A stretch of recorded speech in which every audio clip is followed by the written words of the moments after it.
min qabli an yatiya yawmun la bay'un fihi wala khulla wala shafa'a. Hii amri ya kutoa, Allah subhanahu anawaambia waumini watoe kabla ya kufika siku hii ambayo Allah subhanahu wa ta'ala ameisifu kwa haya mambo matatu. Jambo la kwanza, siku ambayo kutakuwa hakuna biashara.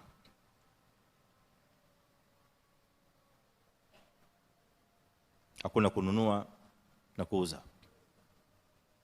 Sifa ya pili ni siku ambayo kutakuwa hakuna vipenzi ambao watakufaa kwa namna yote ile. Marafiki walio vipenzi kutakuwa hakuna. Na sifa ya tatu, siku ambayo kutakuwa kadhalika hakuna utetezi wa aina yote na shafaa.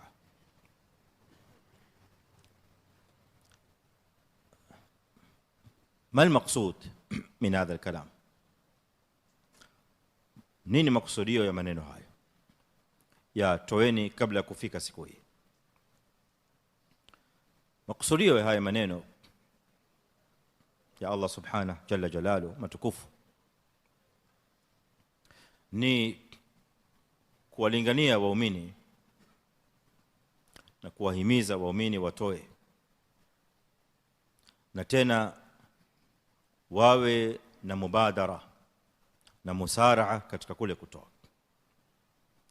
yani watoe kwa haraka, wakimbilie katika kutoa.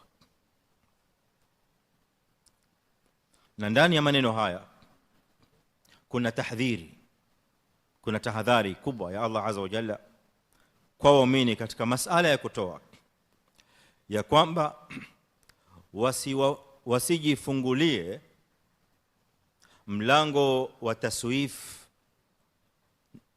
au mlango wa taajil. Katika mambo mazito ambayo yanamfika Muislamu,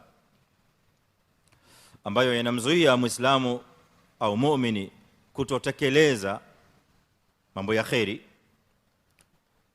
na mojawapo wa mambo ya kheri yaliyo makubwa ni kutoa kwa ajili ya Allah subhanahu jalla jalalu, khasatan kutoa kwa ajili ya sadaqat katika njia za kheri, katika mambo ya taat, katika mambo ya birri, katika mambo yanayoshajiisha Uislamu, katika mambo yanayosimamia na kutetea Uislamu na dini ya haki ya Allah subhanahu jalla jalalu. Katika mambo makubwa yanayomsibu Muislamu ni afa na msiba wa taswif. Taswif maana yake ni nita, baadaye. Taajil ni kupeleka mbele.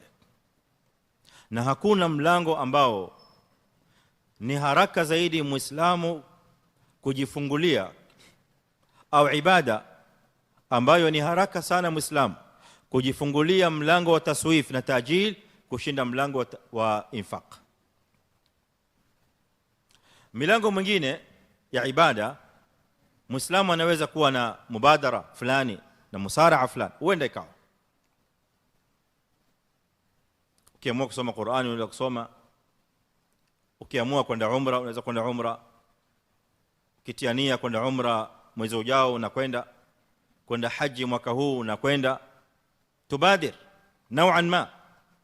Lakini kuna mlango fulani ambao Muislamu pengine huenda asizindukane.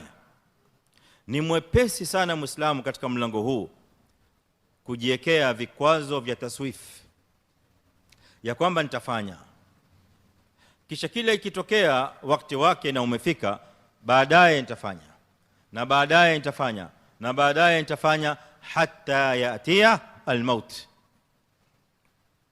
Ushahidi wa maneno haya, الحق تبارك وتعالى atuambia jalla jalalu fi surati almunafiqun,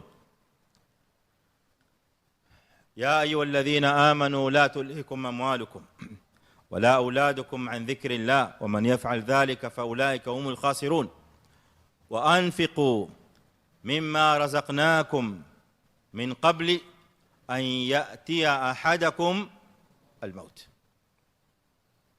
fayaqula rabbi laula akhartani ila ajalin qarib. Huyo anayesema hivi, huyo anayemwambia Mola wake, lau utanipa fursa kidogo tu unicheleweshe, mauti yaje baadaye, nipe umri kidogo tu niongezee. Ya ibn adam ليش limadha madha turid an tasna.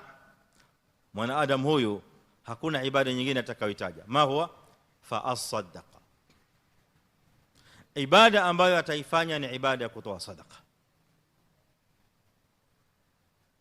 Limadha khussat as-sadaqa?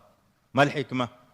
Kwa sababu mwana adam huyu hii ibada ya sadaqat na ibada ya infaqi fi wujuhi al-birri عندما كان حيا هي العبادة التي كان أسرع ما يؤجلها ويسوفها. Ndio ibada ambayo alikuwa kila ikija wakati wake alikuwa ni ibada ipeleka mbele, taifanya baadaye, nitafanya baadaye, tafanya baadaye, tafanya baadaye, wacha tuangalie baadaye, hivyo hivyo hivyo hivyo mpaka mauti yanakuja. Kwa hiyo mlango wa taswif na mlango wa taajil ni mlango wa msiba. Mlango wa afa ni afa kubwa ambayo inamsibu Muislamu, hasatan na kwa uzito mkubwa sana katika ibada ya infaq. Ndio maana Allah azza wa jalla katika Qur'ani akatueleza, akatuletea hizi aya sio moja. Hii aya nimeisoma katika suratul Munafiqun na sasa hivi tunasoma katika suratul Baqara, aya ambayo maana yake mwana Muislamu anayehimizwa kutoa, la yanbaghi lahu an yusawif, hatakiwi kupeleka mbele. Kukisimama sababu ya kutoa, fabadir. Kukisimama sababu na mlango wa ibada ya infaq, asri', la tusawif. Vile sahabatu rasulillah sallallahu alayhi wa alihi wasallam wa radiyallahu anhum fa'alu, hawakusita hata dakika moja. Hakuna mambo ya kufikiria. Lan tanalu albirra hatta tunfiqu mimma tuhibbun. Aya imeteremka hiyo, Abu Talha radiyallahu anhu sami'a hadhihi alaya, pale pale طبق ما في هذه الآية من المعنى ومن الأمر في حياته لتوه رضي الله عنه. مبادرة، مسارعة، kwa sababu milango kama hii ya khairi ikiingia na taswif inaleta athari mbaya.